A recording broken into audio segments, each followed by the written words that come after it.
Siasat jitu PSSI untuk naturalisasi Martin Paes terungkap.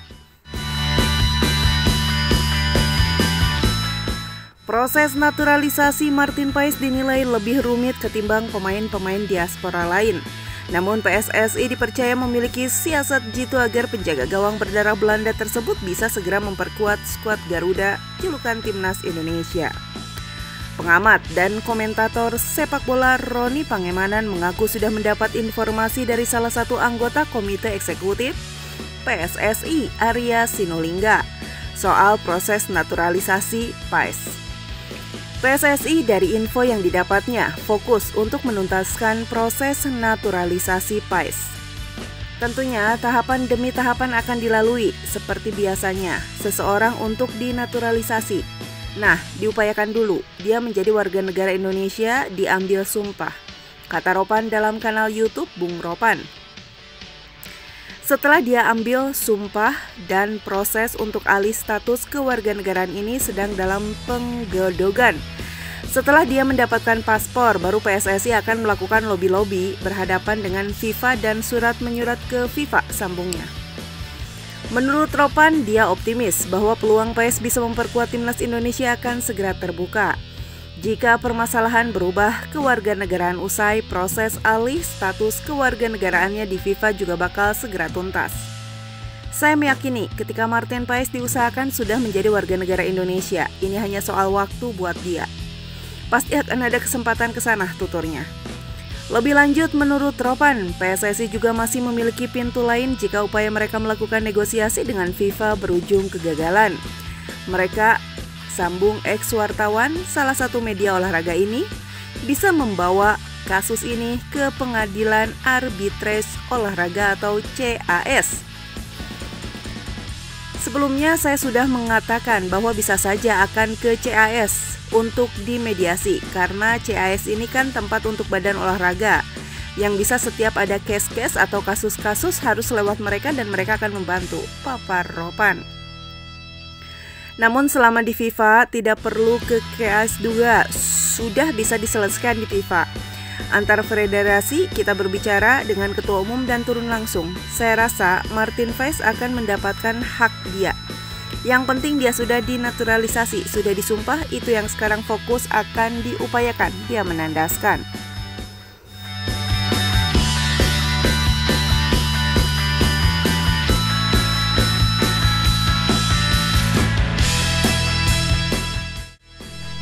Pengakuan Sintayong diminta panggil pemain titipan ke Timnas Indonesia.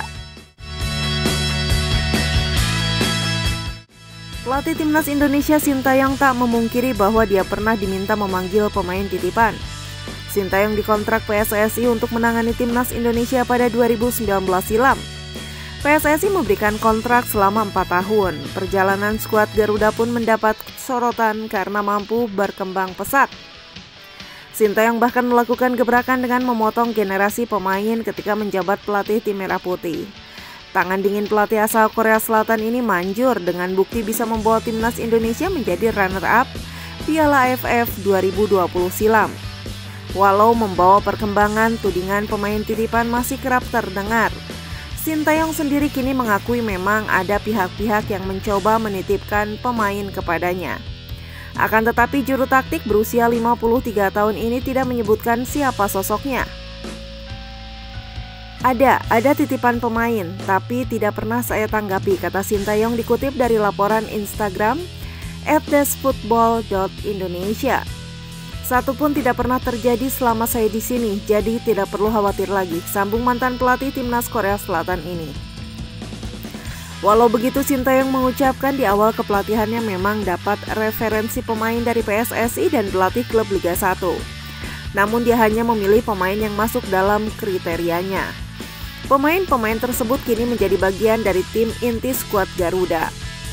PSSI dan pelatih klub lokal kasih saya referensi pemain dan akhirnya muncul nama-nama seperti Pratama Arhan, Rizky Ridho, Witan Sulaiman, dan Hernando Ari.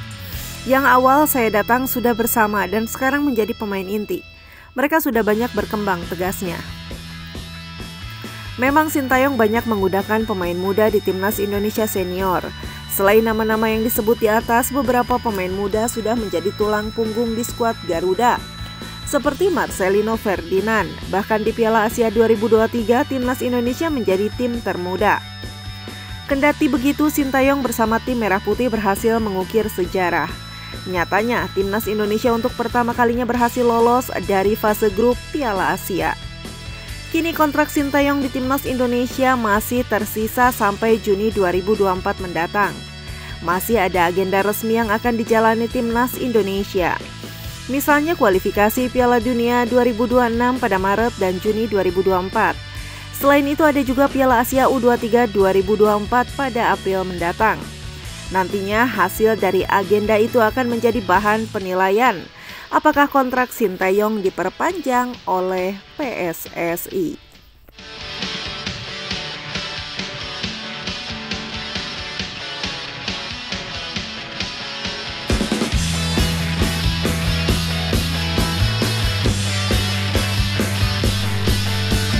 Permintaan Sandy Walsh, supporter timnas Indonesia teror Vietnam dan perpanjang kontrak Sintayong.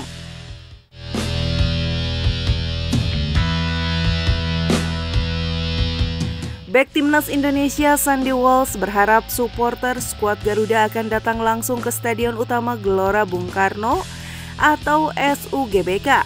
Skuad Garuda akan menjadi 3 laga kandang untuk putaran kedua kualifikasi Piala Dunia 2026 zona Asia. Sebelumnya pasukan Garuda mulai berjalan dengan kurang apik di ajang ini. Mereka harus kalah dari Irak dengan skor 5-1 dan imbang saat berhadapan dengan Filipina 1-1. Masih memiliki 3 laga kandang dan 1 tandang diharapkan bisa dimanfaatkan untuk mendapatkan poin maksimal. Sandy Walsh menjelaskan 2 laga melawan Vietnam di SUGBK sangat krusial untuk skuad Garuda. Bermain di kandang diharapkan supporter Indonesia bisa memenuhi stadion. Momentum ini sangat krusial untuk memberikan semangat kepada pemain yang berada di lapangan. Saya harap kita bermain di SUGBK dan kita bisa buat penuh, kata Sandy Walsh dilansir dari kanal YouTube pribadinya. Pemain KV Michelin ini sudah tidak sabar melihat stadion kebanggaan masyarakat Indonesia bisa penuh sesak.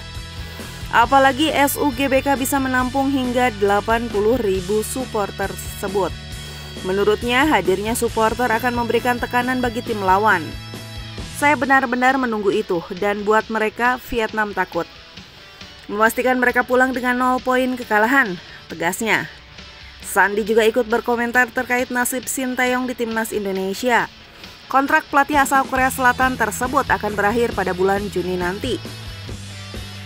Sin sudah melewati 1 target, yakni membawa timnas Garuda lolos dari fase grup Piala Asia 2023. Selain itu, dia memiliki tugas untuk membawa timnas U23 Indonesia lolos ke babak 8 besar, bahkan hingga ke semifinal. Bek berusia 28 tahun tersebut berharap kontrak Sintayong bisa diperpanjang dan Indonesia bisa lolos ke putaran ketiga kualifikasi Piala Asia 2026 zona Asia. Lolos ke babak selanjutnya juga akan membuat mereka mengunci 1 tiket ke Piala Asia edisi selanjutnya. Sintayong harus diperpanjang kontrak lalu memastikan pada bulan Juni kita lolos ke putaran ketiga, pungkasnya.